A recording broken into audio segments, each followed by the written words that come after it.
જિલ્લા કલેક્ટર કચેરી પાલનપુર ખાતે તારીખ 6 માર્ચ 2026ના રોજ આંતરરાષ્ટ્રીય મહિલા દિવસ નિમિત્તે જિલ્લા કલેક્ટર મિહિર પટેલના અધ્યક્ષસ્થાને પાલનપુર લાડલી ગિફ્ટ યોજના અંતર્ગત શ્રેષ્ઠ 10 દીકરીઓને પાલનપુર લાડલી ગિફ્ટ યોજનાની ભેટ તેજસ્વી સન્માન કાર્યક્રમ યોજાયો હતો।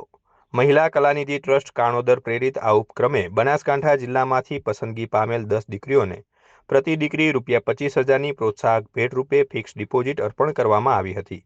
જિલ્લા કલેક્ટર મિહિર પટેલના અધ્યક્ષસ્થાને યોજાયેલા આ કાર્યક્રમમાં આવો દીકરી જન્મના વધામણા કરીએ એવા સંદેશ સાથે મહિલા સશક્તિકરણ અને દીકરીઓના સન્માનના મહત્વ અંગે માર્ગદર્શન આપવામાં આવ્યું હતું। ઉપરાંત જિલ્લા કલેક્ટરના વરદ હસ્તે યાના પટેલ, રાધિકા પટેલ, નિક્ષા બારોટ, પિન્ટુબેન તથા સંજના એઠોરાને તેમની સિદ્ધિઓ બદલ તેજસ્વી સન્માન એનાયત કરવામાં આવ્યું હતું।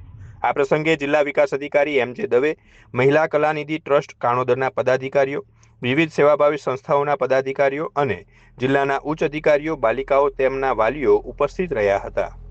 બહુ ઓછી એવી સંસ્થાઓ હોય છે કે જેના કાર્યક્રમો કલેક્ટર કચેરીમાં થતા હોય। ઘણા વર્ષોથી આ જે કાર્યક્રમ છે કે મહિલા કલાનિધિ ટ્રસ્ટ દ્વારા અહીંયા જ થાય છે, એ એમની વિશ્વસનીયતા છે અને જે ખૂબ સારી એ કામગીરી કરે છે એમનું જિલ્લા વહીવટી તંત્ર તરફથી એક સન્માન પણ છે। બેન મને વાત કરતા હતા થોડાક દિવસો પહેલા જ્યારે આ બધો કાર્યક્રમ નક્કી થઈ રહ્યો હતો ત્યારે આજે આપણે એ દીકરીનું સન્માન પણ અહીંયા આગળ કર્યું કે જે ફિક્સ ડિપોઝિટ એ મૂકે છે ભાડાઓ માટે અને પછી અનુક્રમે જેમ વર્ષ જાય છે એમ એનું વ્યાજ આવે છે, એમાંથી એનું જે પણ રકમ છે એ વધતી જાય છે।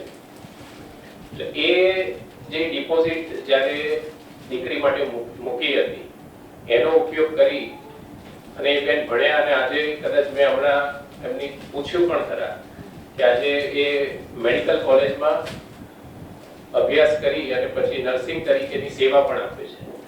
એટલે આજે એમનો એ નાનકડો વિચાર છે એ બીજમાંથી એક સમયની સાથે વટવૃક્ષ બન્યો છે।